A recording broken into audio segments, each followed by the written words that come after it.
السلام عليكم ورحمة الله وبركاته. بسم الله الرحمن الرحيم. الحمد لله رب العالمين، وأفضل الصلاة وأتم التسليم على نبينا محمد وعلى آله وصحبه أجمعين ومن تبعهم بإحسان إلى يوم الدين. ربنا آتنا في الدنيا حسنة وفي الآخرة حسنة وقنا عذاب النار. ربنا لا تزغ قلوبنا بعد إذ هديتنا وهب لنا من لدنك رحمة إنك أنت الوهاب. I'll continue tonight, inshallah ta'ala, talking about the seerah of Amir al-Mu'mineen, Umar ibn Khataab radiyallahu anhu wa ardah. So in the last lesson, I spoke about the conquest of Persia, or the main battle what happened at that time, which is Ma'arakat al-Qadisiyah. And the leader was Sa'd ibn Abi Waqqas radiyallahu anhu wa arda. After Qadisiyah, there was many battles after that Sa'd ibn Abi Waqqas radiyallahu anhu continued. So there was Al-Madain and other places, until I can say he liberated all Iraq and Persia, that Iran, which they call it today, all of these areas. So liberated them from the Persians, and Islam prevailed there. So all these areas now became Muslim areas, and Islam spread in these areas. And alhamdulillah Rabbil Alameen, there's new cities established there, like Kufa and Basra, and many of the Sahaba, the scholars, moved there. So after that, it became really a source of knowledge, and you'll find when you read the history, there is many of the scholars who were in these, mainly in al-Basra and al-Kufa. On the other side, in Syria, the battle still continued. We remember that in the time of Abu Bakr radiallahu anhu,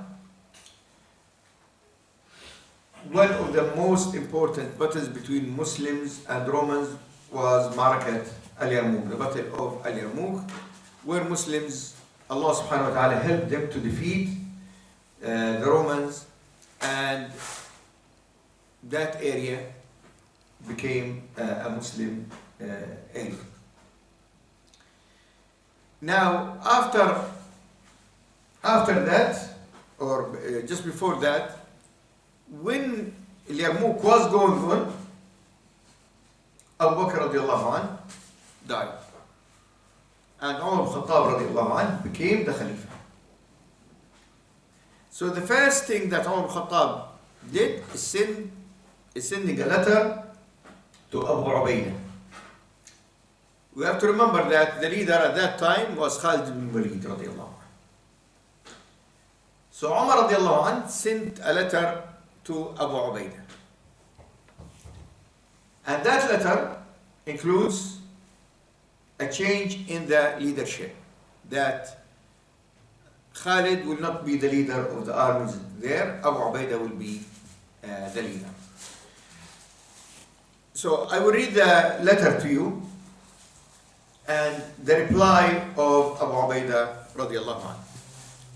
So Umar said, Abu Bakr as-Siddiq, the successor or the messenger of Allah sallallahu alayhi wasallam, he has died. Verily to Allah we belong, and unto him is our return. May the mercy and blessing of Allah be upon Abu Bakr as-Siddiq, the one who acted in accordance with the truth, the enjoyer of good, the gentle, modest, quiet, easygoing, friendly, and wise. We seek reward with Allah subhanahu wa ta'ala for the calamity of his loss and the calamity that has befallen the Muslims. Ask Allah subhanahu wa ta'ala to protect us by means of piety and His mercy. Yani these are, brothers and sisters, the words of Umar ibn Khattab radiallahu anh, talking about Abu Bakr. And you can see how much he appreciates that great Sahabi radiallahu anhu wa ardah. And in today's political, when you find a political leader comes after someone. So usually when there's problems, when there is disasters, they try to say, we inherited all these things from the previous one. So Umar here, radiallahu anhu, he's talking about him in a different way. Even he is saying that the calamity of his loss and the calamity that has befallen on Muslims. Yani he is asking Allah subhanahu wa ta'ala to help them because the death of Abu Bakr as-Siddiq radiallahu anhu was a calamity. This is how Umar radiallahu anhu was talking about Abu Bakr. Then he said, may he help us to obey him so long as we live and admit us to paradise when we die, for he is able to do all things. We have heard that you are besieging Damascus. I have appointed you as a commander of the Muslim. Send your raiding parties out towards Hims and Damascus and other parts of Syria, and plan that as you and the Muslim with you see fit. Do not interrupt what I say as meaning that you should expose your troops to danger or give the enemy hopes of defeating you. Rather send those whom you think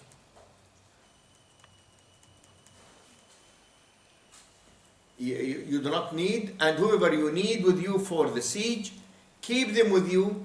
Let one of those whom you keep with you, Khalid al-Walid, for you cannot do without him. And when you read the words, now Umar Khataab radiallahu anhu was in Medina. Abu Ubaidah radiallahu anhu was at that time in Syria. Umar is planning and directing Abu Ubaidah what to do. And this shows you how great leader Umar radiallahu anhu was. And he said to him, I am appointing you that you'll be the leader of the army now. And he told him what to do, where to go. Go to now to Damascus and Hims at that time.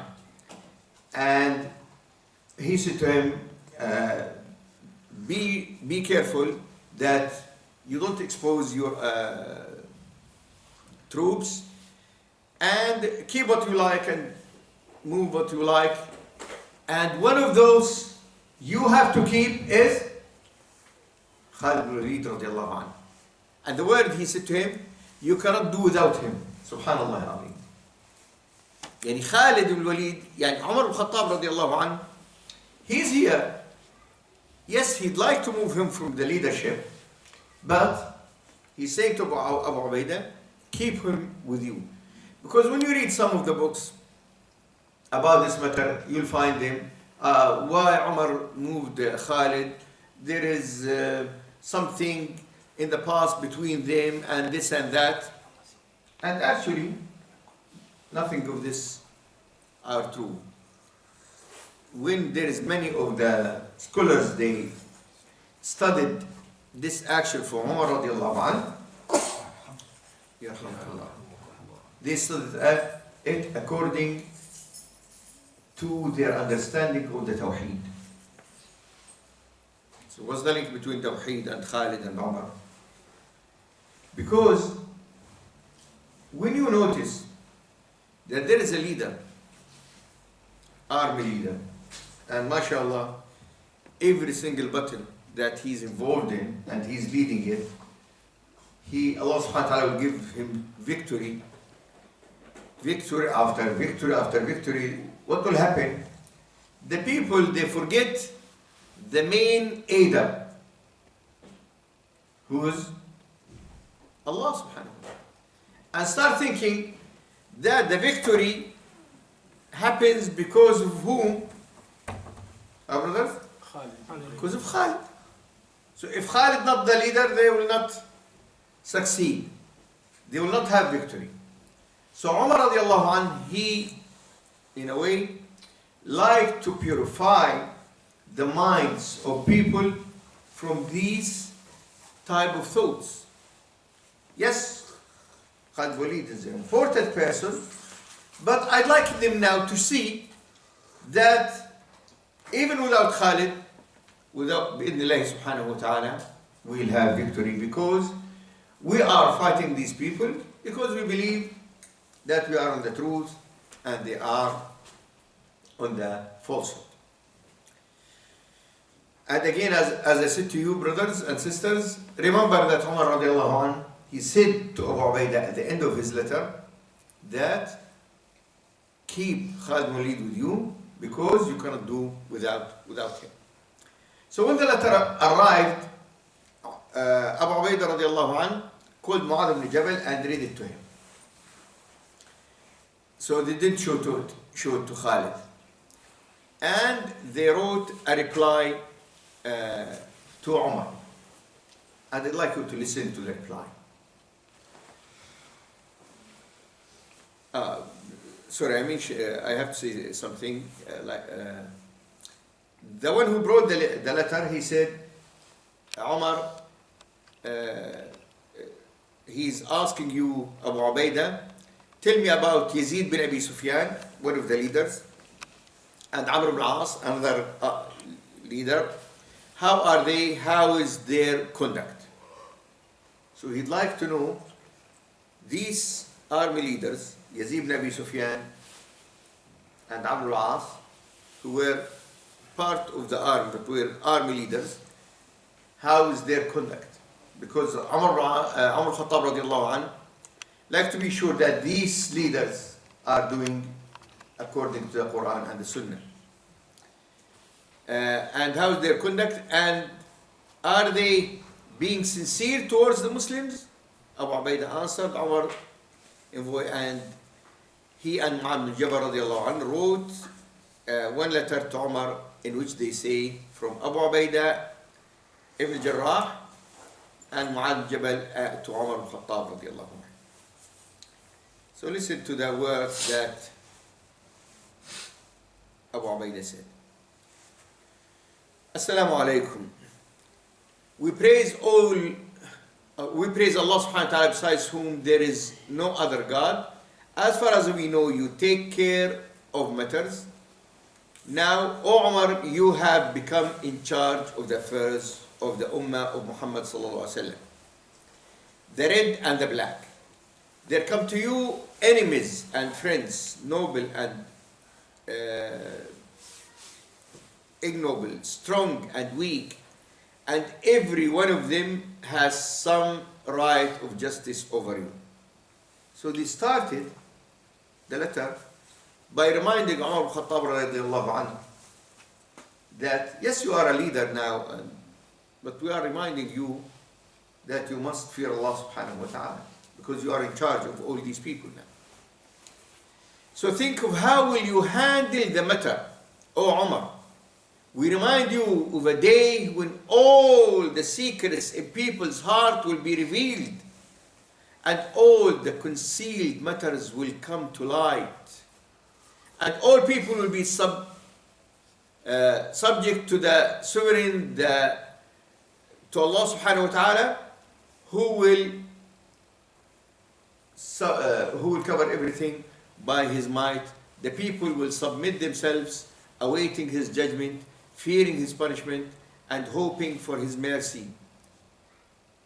So, yes, they are under His authority, but look, they are reminding him about the day of judgment. That yes, you are a leader now, but you have to remember Allah subhanahu wa ta'ala. We have heard that among this ummah there will be men who are outwardly brothers but inwardly enemies. And we seek refuge with Allah from that.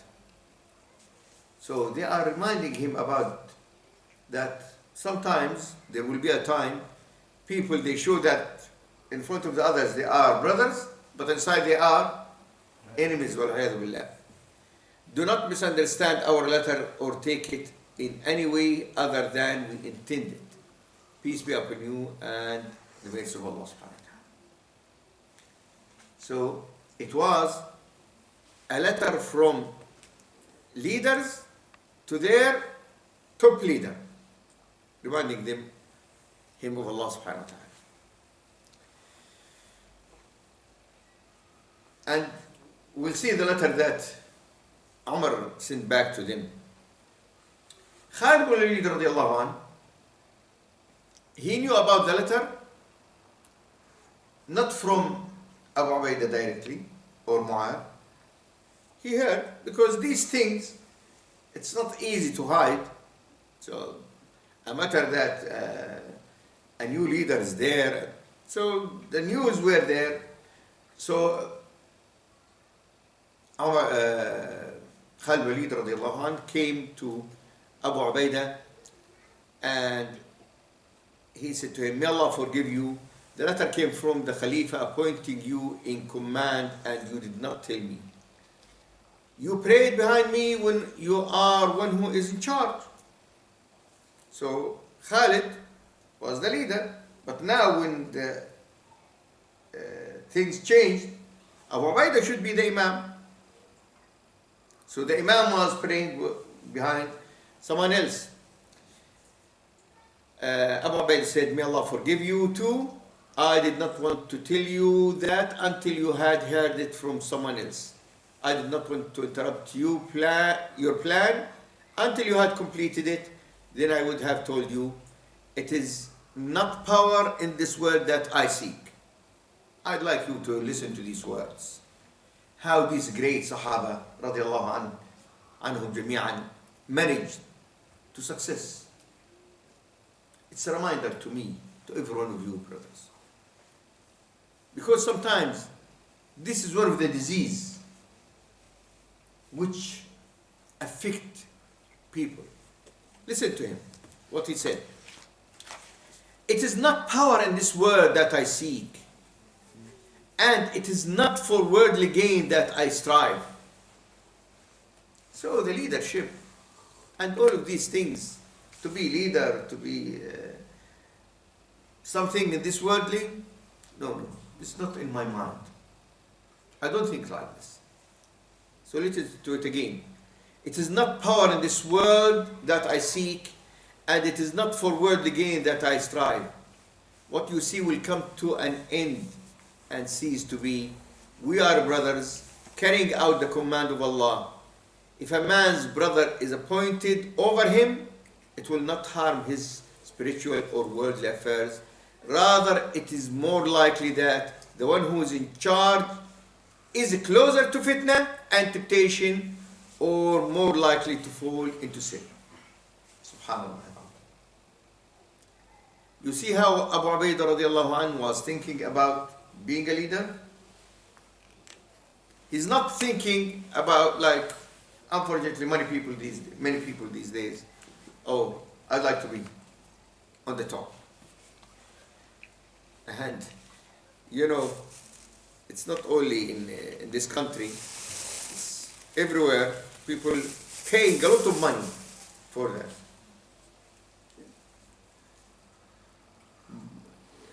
Buying votes and spending and inviting people. And so it is, and in many countries, I'm sure it is in Africa, and, as I've seen it in the Arab world and in Asia. So the season,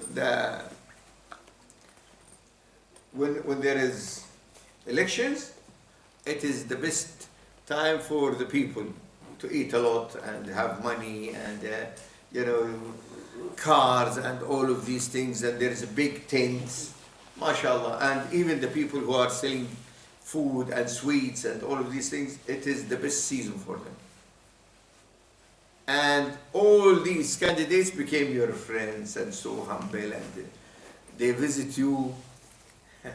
And when the election finished, everything would finish. Okay. Now here you see Abu Ubaidah, how he was looking at it. If a man's brother is appointed over him, it will not harm his spiritual or worldly affairs. Rather, it is more likely that the one who is in charge is closer to fitna and temptation, or more likely to fall into sin because of what he is exposed to, except those whom Allah protects of whom they are few. Then Abu Ubaidah radiallahu anh gave the letter to Khalid ibn Walid radiallahu anh.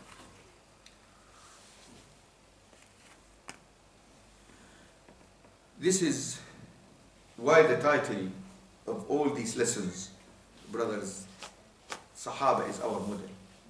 Because to talk about the history is very simple, very easy. I can just sit and read it, and that's. But the idea is what's behind all of these things. And this is, in my view, very important. And we have to understand it and to learn from it, and after that act on this. So we have to change our minds about how we look to authority, how to be in charge, and all of these things. It is not something, they say in Arabic, magnum. Oh yes, I like it. It is magnum. This may be the word in charge. You'll be charged for it. You'll be charged in this dunya, and you'll be charged in the akhirah. Because the one who is in position and responsible is not like someone who's not responsible.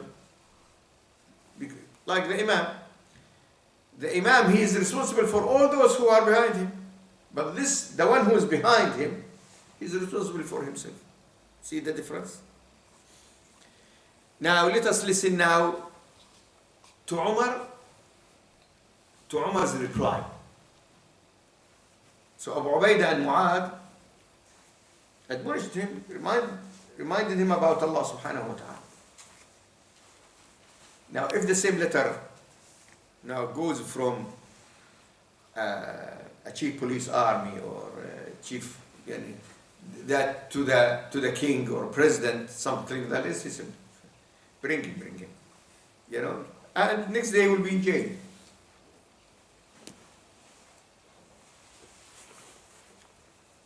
Listen to what Umar said. When the letter of Abu Ubaidah and Mu'adh arrived via Shaddad bin Aus,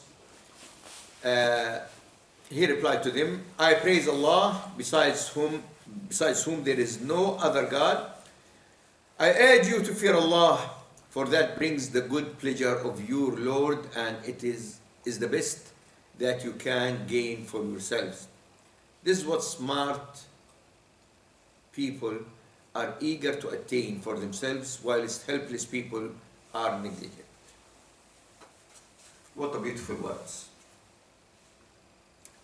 So, when you seek the pleasure of Allah subhanahu wa ta'ala, this is what the smart people do. And to forget this is what the ignorant people are doing. Your letter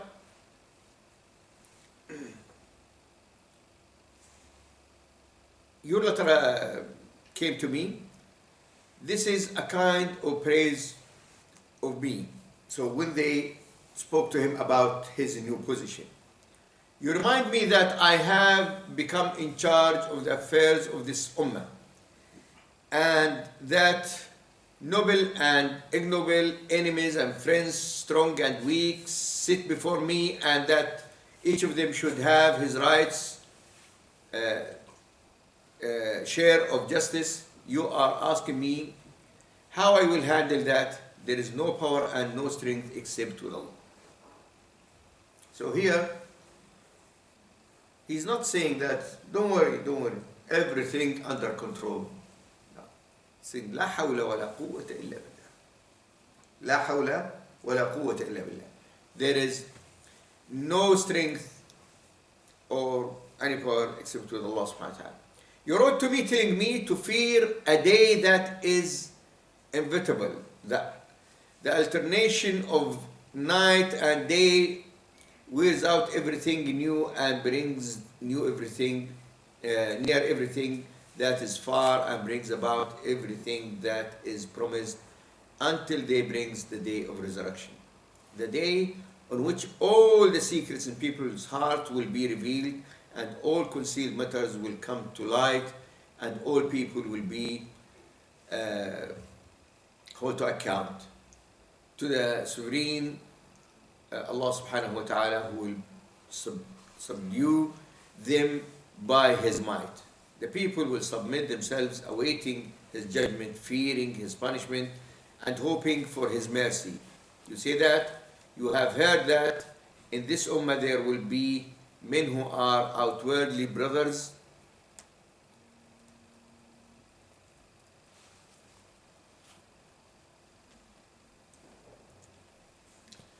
and inwardly enemies. This is not the time for that.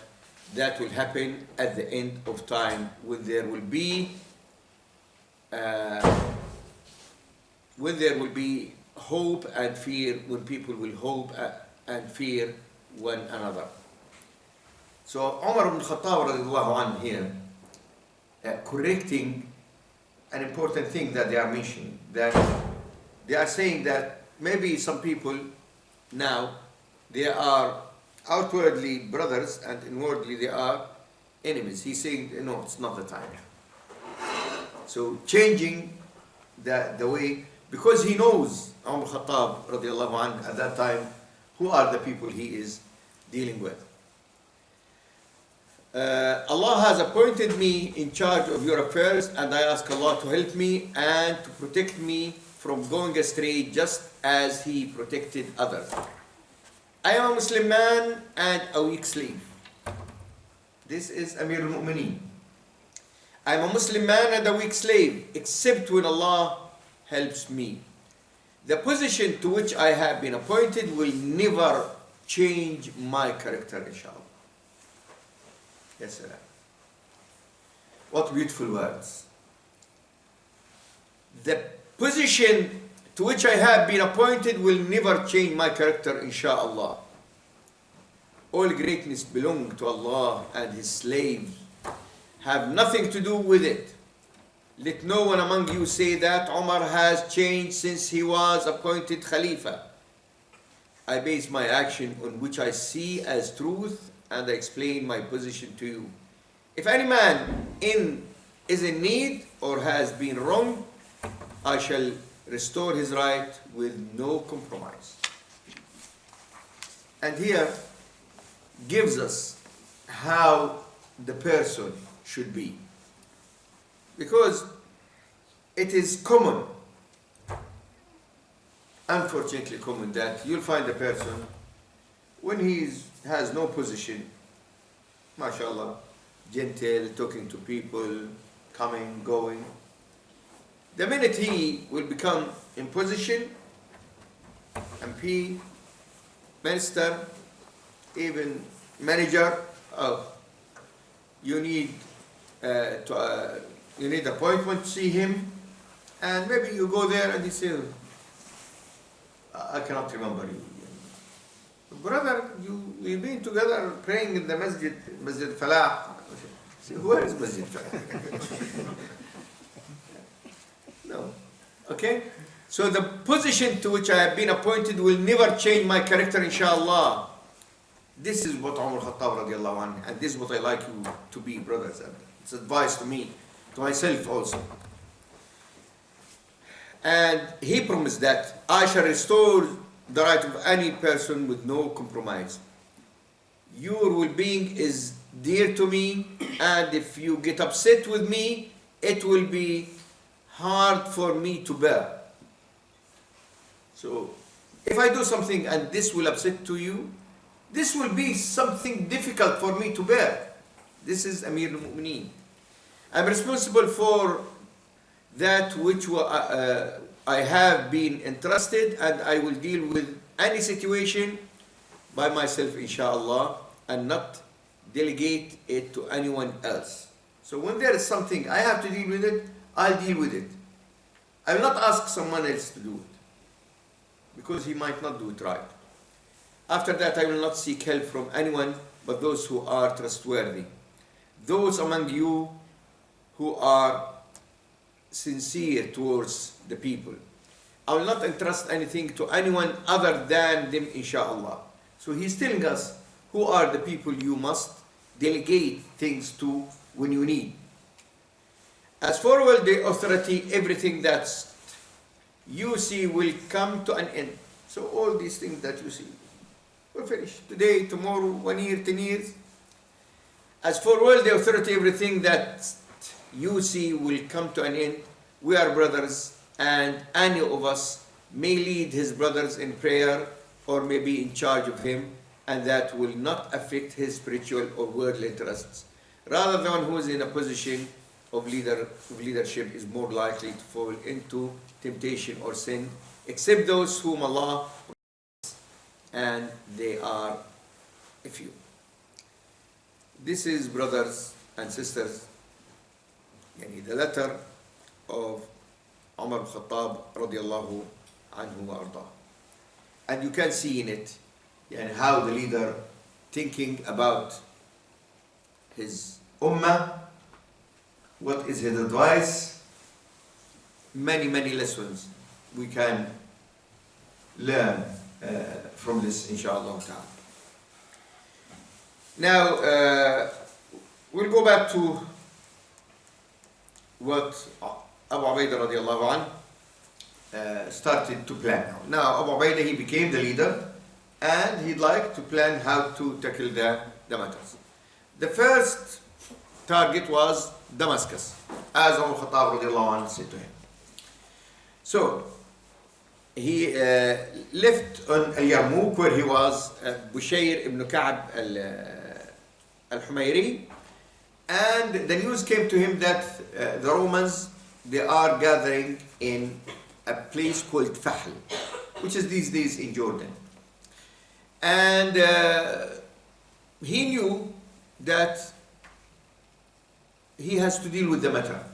So what he did, he wrote to Umar radiallahu anh. He said, what shall I do? Shall I go to Damascus and Hims, or shall I deal with those who are in Fahl? He said to him, make Damascus your main objective, but send some troops to Fahl. So while you are dealing with Damascus, you are protected that no one from that area will attack you. And this is what Abu Ubaidah radiallahu anh did. And even Umar Khattab radiallahu anh told him who you choose here and there. Abu Ubaidah moved until they reached Damascus. Now, Damascus is one of the early cities in the world, and the Romans prepared it very well before Muslims came there. So, because it's been for long in the history, and they've been there for a long time, so they made a very strong wall around the whole city. The width of that wall was 3 meters. So you can imagine how massive it is. And there is places to watch, and around it they digged a big ditch, which is again about 3 meters. And in some areas they made like a way, if they like to fill that place with water, they linked it with the river of Barada. The river of Barada is goes in most of Damascus. So if they need at any time to fill that ditch with water, so they made it easy to do. Muslims arrived there. The one who was in charge of Damascus called Nastas bin Bistorius, and the leader of the armies was a person called Bahan. There were about 60,000 there, and they were waiting another 40,000 that might come at any minute. The Muslim army was about 40,000. The leader was Abu Ubaidah radiallahu anh, and he has many other leaders, and one of the important ones was there called Abu al-A'war al-Sulami.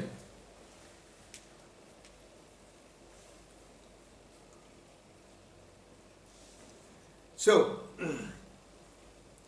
Abu Ubaidah radiallahu anh distributed his army there.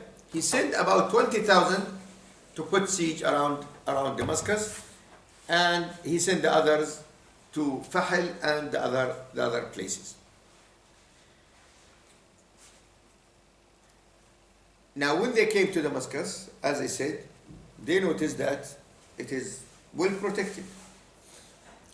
So they put siege around it, and the scholars, they said, or the historians, they said it was about 70 nights. And during that time, they were thinking how to tackle this problem. Then Abu Ubaidah radiallahu anhu organized the army. He said in the heart, Khalid bin Walid radiallahu anhu, and he led the right, and Amr As the left, and he put on the horses Ayad bin Ghanam, and for those who are just on foot, Sharhabil bin Hasna radiallahu anhum ajma'in. So Damascus has doors, gates, and you cannot enter or leave without these gates. So what they did, they put now troops next to these gates. So the right gate was Khalid bin Walid radiallahu anhu, and there is one called Al-Jabiya, Abu Ubaidah, and there is another one called Bab Tuma, which exists until now, Amr al-As radiallahu anhu, and there is another one called Al-Faradis, Sharhabil bin Hasna, and the small one was under the leadership of Yazid bin Abi Sufyan radiallahu anhum ajma'in. Now, while they were there, they started to think how we can deal with this problem.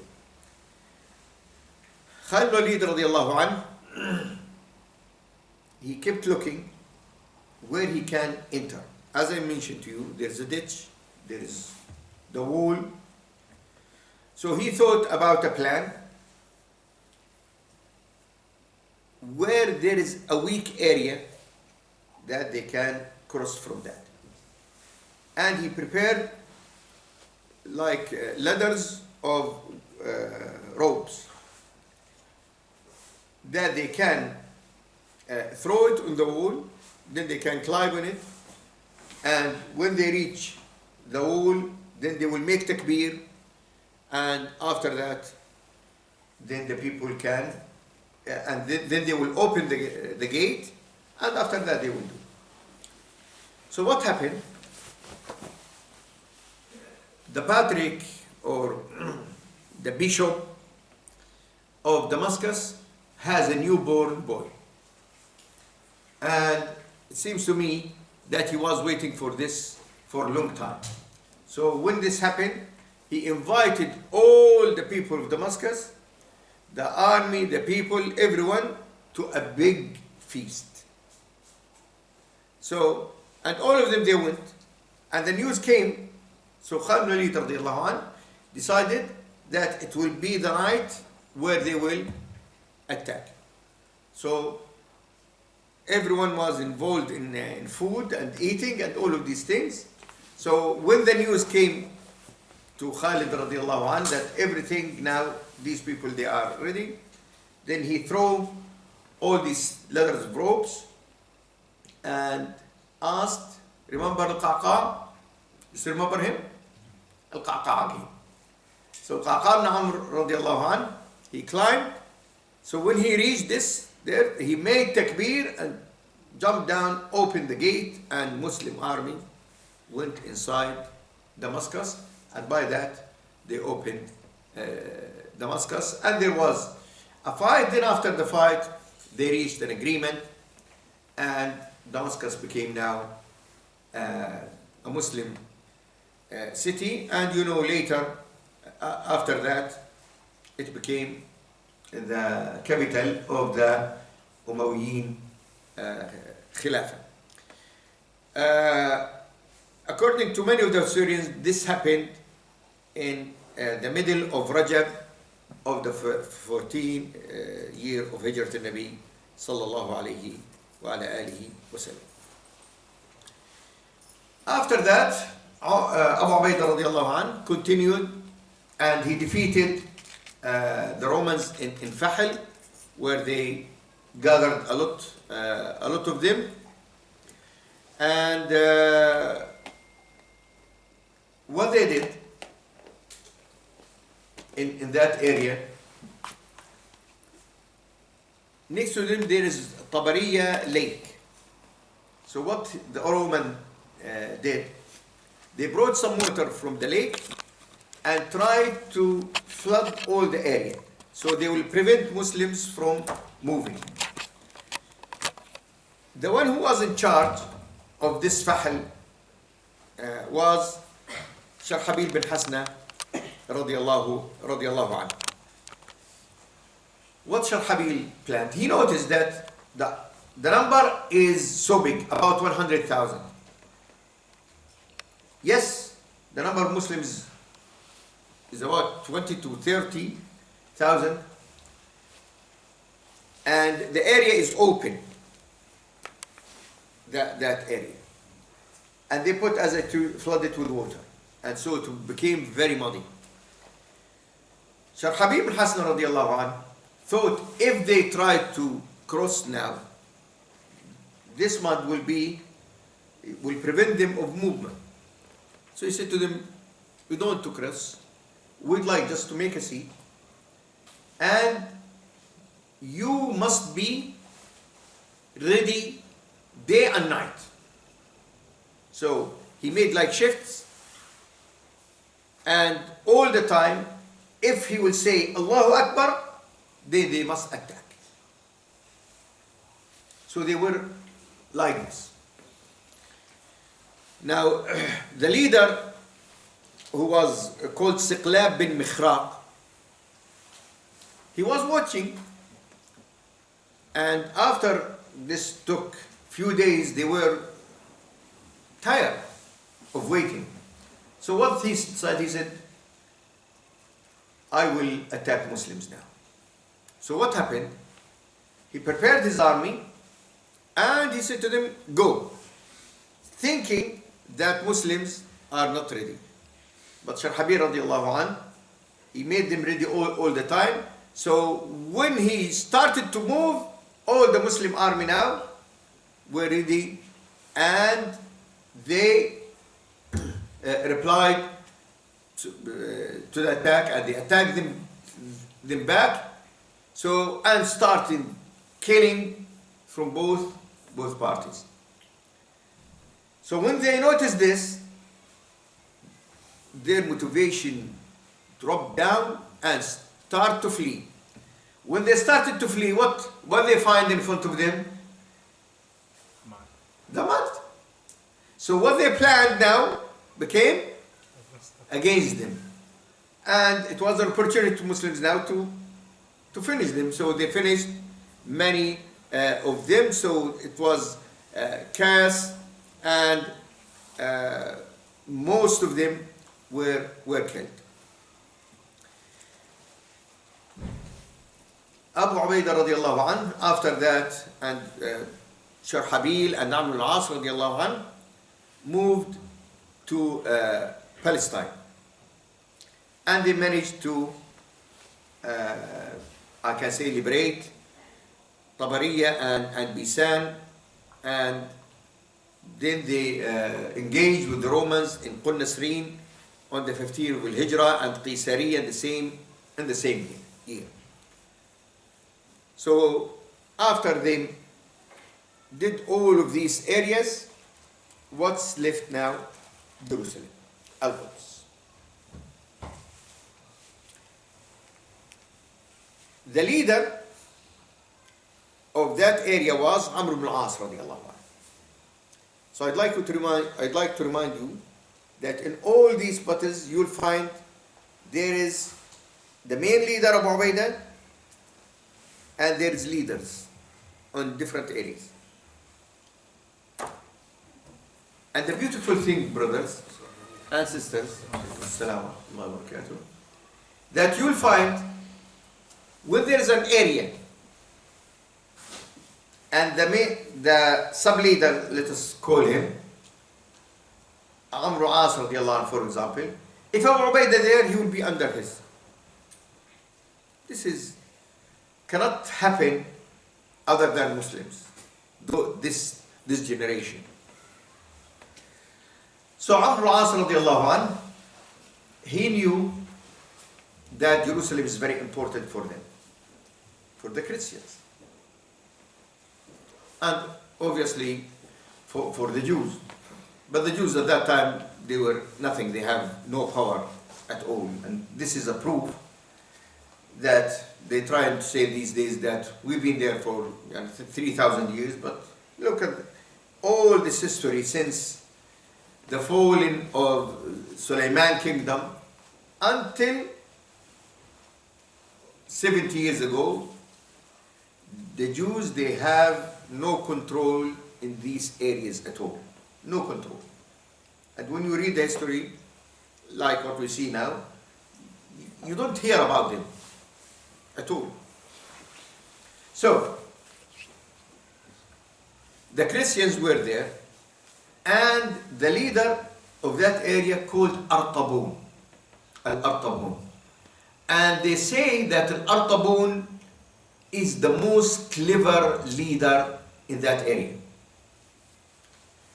And Umar Khataab radiallahu anh, when they told him that Al-Artabun, he's very clever and has a lot of plots and very crafty, he said, I am sending to him the most clever one in my Sahaba, my group, Amr al-As radiallahu anh. So he رميتك بالأرطبون العرب. So Artabun al-Arab was Amr al-As radiallahu anh. Artabun al-Rum was this man. So what he did, he put a group in Ramla, which is in Palestine, and a group in Jerusalem. So Amr al-As radiallahu anh dealt with the Ramla. So what's left now? Jerusalem, Al-Quds. And he put a siege around the city for a long time.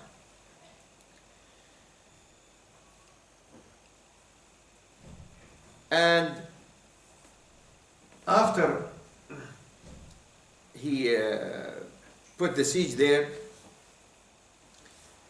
the Artabun sent a letter to Amr al-As radiallahu anhu.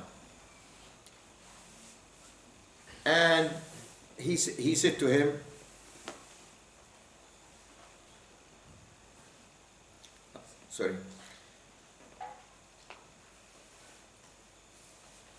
he said to him, you are my friend. He said to Amr al-As, and you are in your place, within the Arab, like me.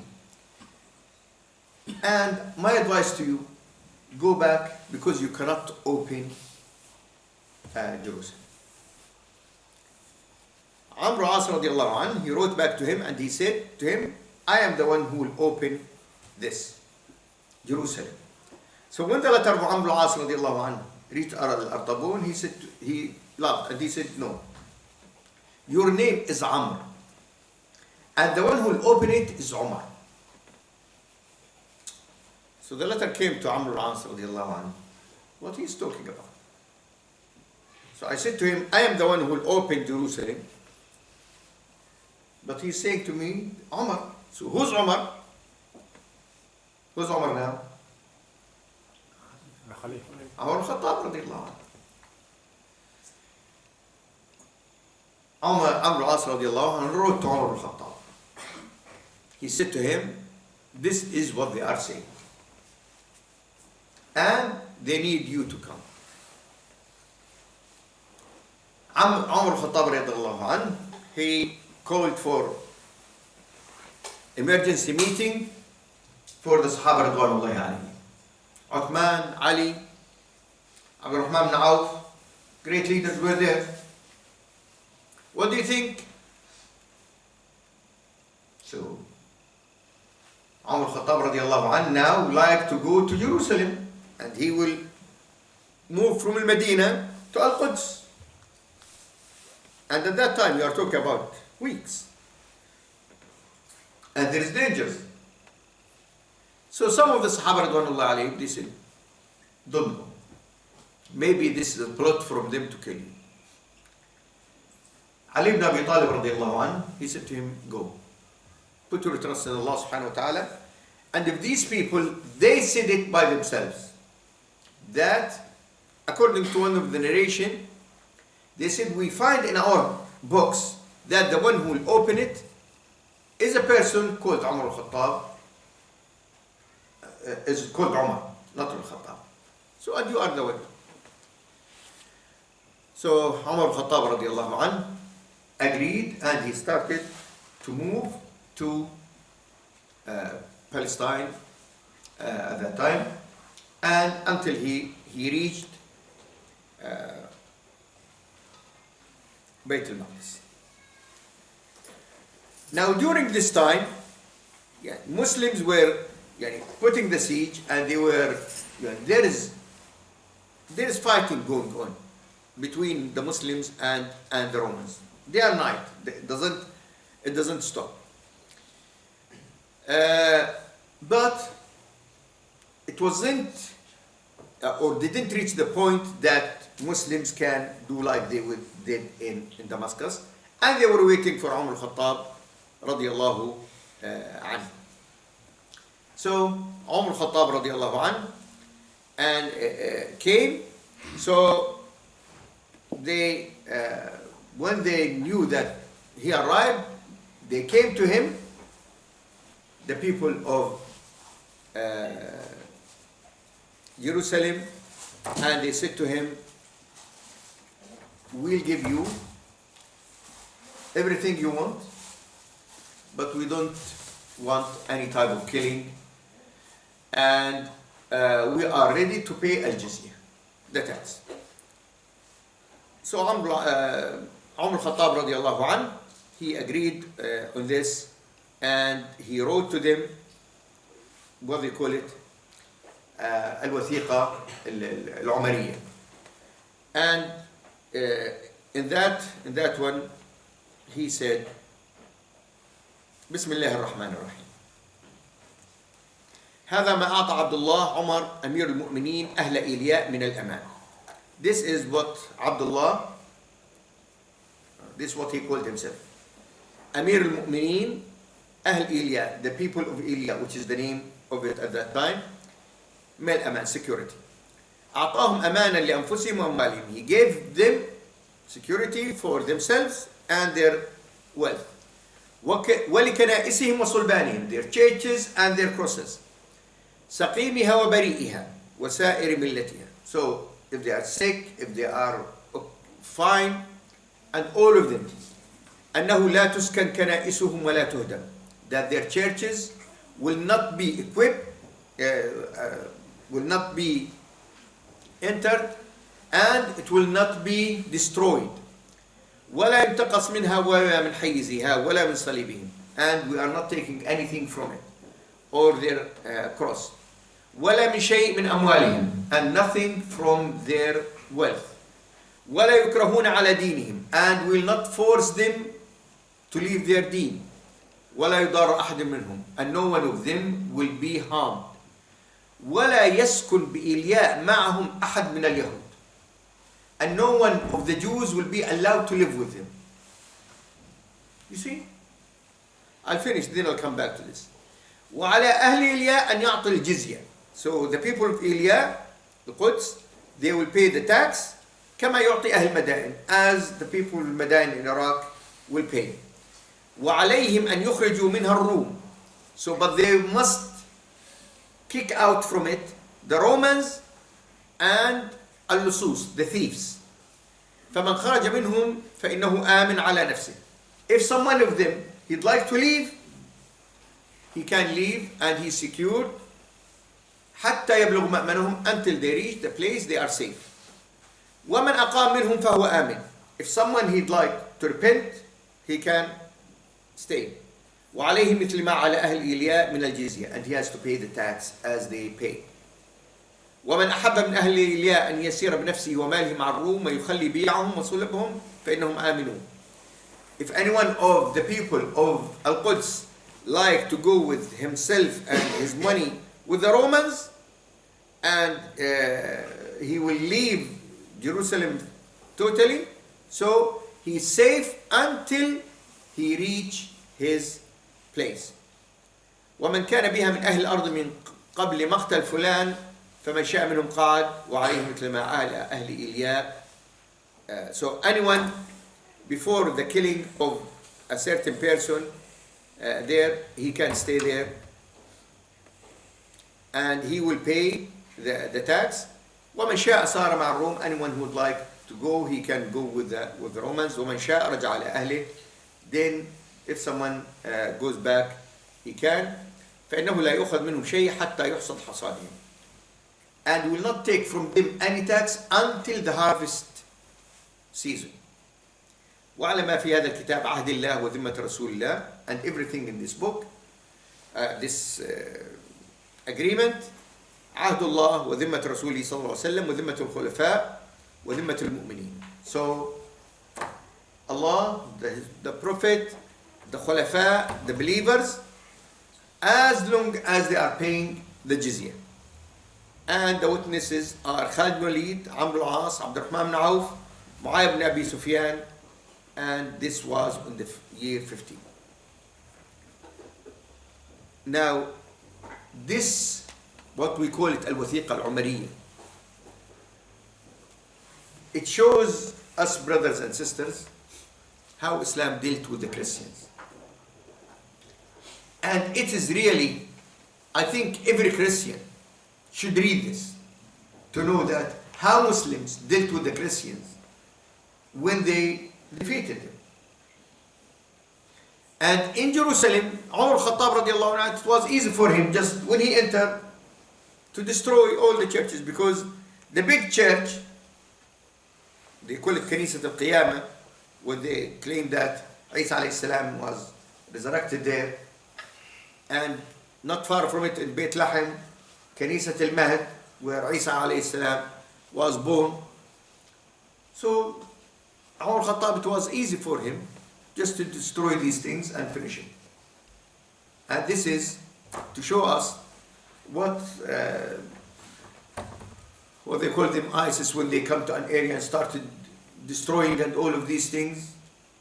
So Umar Khattab radiallahu anhu, he opened it and he left it, because this will not affect you.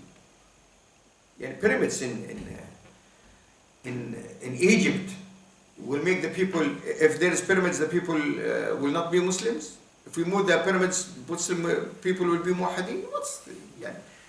This is a very silly argument. And in Tadmur in Syria, if they destroy these areas, khalas, we finish the shirk. The shirk is not in the buildings. The shirk in the hearts. The main idea I'd like to mention here, that Umar Khattab radiallahu anhu, he gave them the aman at that time. And this what continued until 1967. When Muslims continued from that year, 15 Hijrah, until say 1400, so for more than 1,000 years, Muslims continued keeping the churches in Jerusalem safe. Nothing happened to it. And the Christians, because if Muslims at that time killed the Christians, there will be no Christian in Jerusalem. But we know, because I know it, you will go there, you go to Jerusalem, you will find this shop owned by Muhammad and the next shop owned by George. Yeah, this is the situation. Why? Because Islam believes in this. Islam believes that if the people of an area, they are part of the people, and you can see the words of Umar was clear. You must move the Romans, because the Romans, they are not the residents of the place. The people of Jerusalem are the resident. So the resident, you are welcome, stay where you are. If you'd like to become Muslims, you are welcome. You don't want to become Muslims, stay where you are, you pay the jizya. But these Romans who came from other place there and occupied you, no, they cannot. And the thieves, It's very important. Because this is, these people, if this now will apply, half of the cities will be empty. Yeah, if they move all the thieves from it. So the idea is that he did it. And he said, as I said, كنسهم وصلبانهم, the churches and صلبان. And he said, no one of the Jews allowed to stay there. Because he knows, Umar Khataab radiallahu anh, these Jews, the only thing they can do is corruption. And they agreed, because they know these people that the Jews, well, the only thing they can do is just spreading corruption.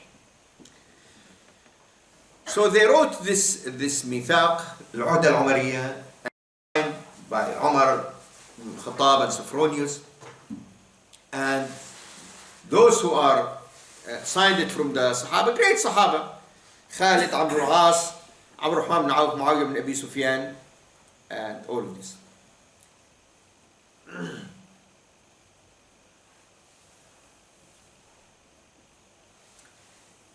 Now, when Umar radiallahu anhu was there, there is 2-3 things happen. The first thing, the Salah time came, and the Christian, they said to Umar, Kanisa is there, the church, come and pray here. Umar said, no. Because if I go and pray in the church now, then, now it is understandable, the people, they can understand, there is no place, because outside it was an area which is not clean, and there is a lot of rubbish. And so if I go there now, then within years they say, oh, we'd like to go to where Umar Khattab radiallahu anh prayed, and they will take the church. And this is against what we signed just now. Then they went to an area, they cleaned it, and they prayed, where they call it now Masjid Umar. This is one thing. The second thing is Sakhra. Now when you look at the pictures, you'll find the Dome of the Rock. And many people, they think this is the Masjid al-Aqsa. Actually, it's not the Masjid al-Aqsa. The Dome, the Rock, is a masjid built by Walid bin Abdul Malik after Umar Khattab, maybe 20-30 years. But the Masjid al-Aqsa is the whole area, which is, I think, about maybe 300-400, they call it dunum, I think maybe 40 acres, something like this. This is what they call Masjid al-Aqsa. So this place, which is As-Sakhra, the rock, was full of rubbish and filthy things. And the Christians deliberately, they used to make it like this. Why? Because the Jews believe this is what the Jews believe. Remember, the Jews believe this is where Ibrahim tried to sacrifice Ishaq. So the story we believe in, that this happened in Mecca when Ibrahim alayhi salam been told to sacrifice Ismail. Okay? In the Torah they say no, this happened where? In Jerusalem, and that is the rock. So this is what they believe. So the Christians, because they hate the Jews too much, because they are saying, they used to say this until maybe 50 years ago, but after now, no, they are not saying this anymore. Saying that the Jews, they are in charge, or they are the people who went to the Roman king and they spoke about Jesus, and then after that they killed Jesus, Isa alayhi salam. So because of this enmity between them, and because the Jews, they believe this rock is very important at that time, then they filled it with rubbish and filthy things and all. So Umar al-Khattab radiallahu anhu cleaned it by his hands.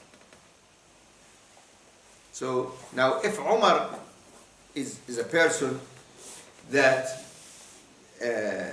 he doesn't understand all these things, he will say, okay, do more and more and more.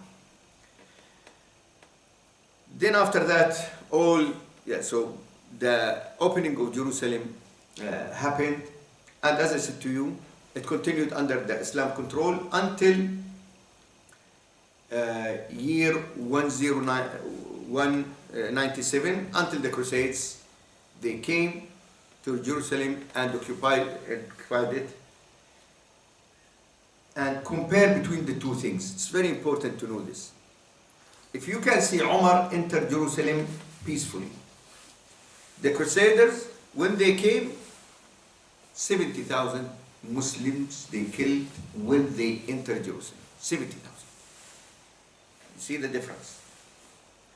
And the Masjid al-Aqsa,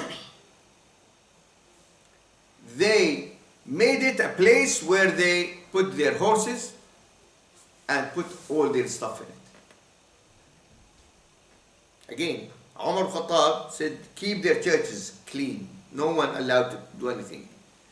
The Crusaders, when they went, for 92 years, I think, they were there, and they say بالعربي مربط الخيول, where they tied their horses. Where? In al-Masjid al-Aqsa. You see the totally different situations.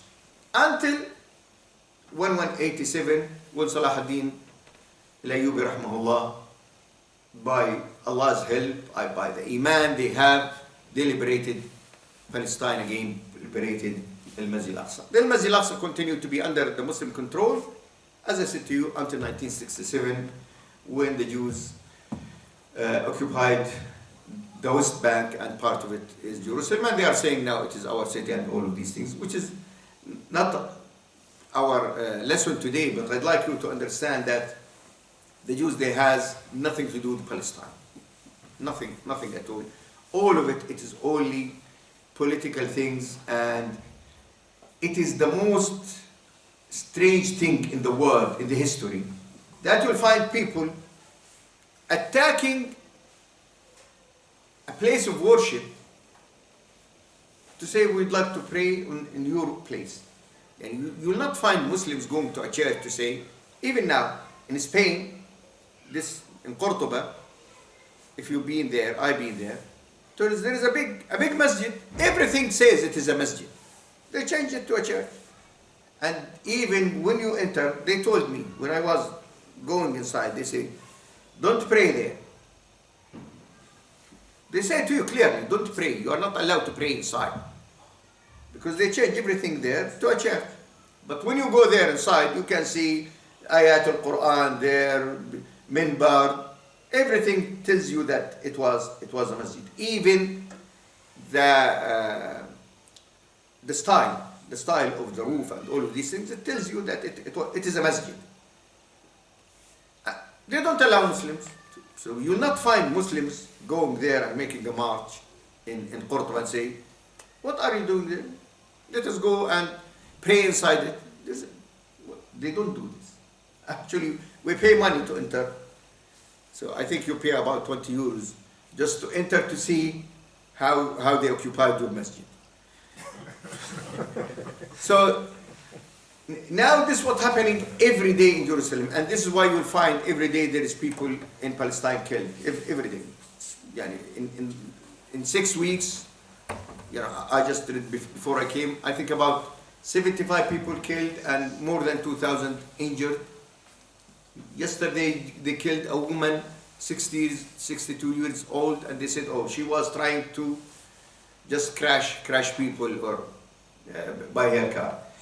So the thing is, subhanallah al-azim, since Umar radiallahu anhu opened Jerusalem, it was under the Muslim, only these 92 years, which was under the Crusaders, and then Salah ad-Din radiallahu anhu liberated it again. And I believe, personally, as a believer, that it will be liberated again by Allah's help and through the believers who believe in justice, not oppression, insha'Allah ta'ala. So, by this I can say most of the life of Umar Khataab radiallahu anhu is being explained, and I hope during these lessons that you have a good idea about Umar Khattab radiallahu anhu. Inshallah, next week we'll talk about the last year of the life of Umar Khattab radiallahu anhu wa arda.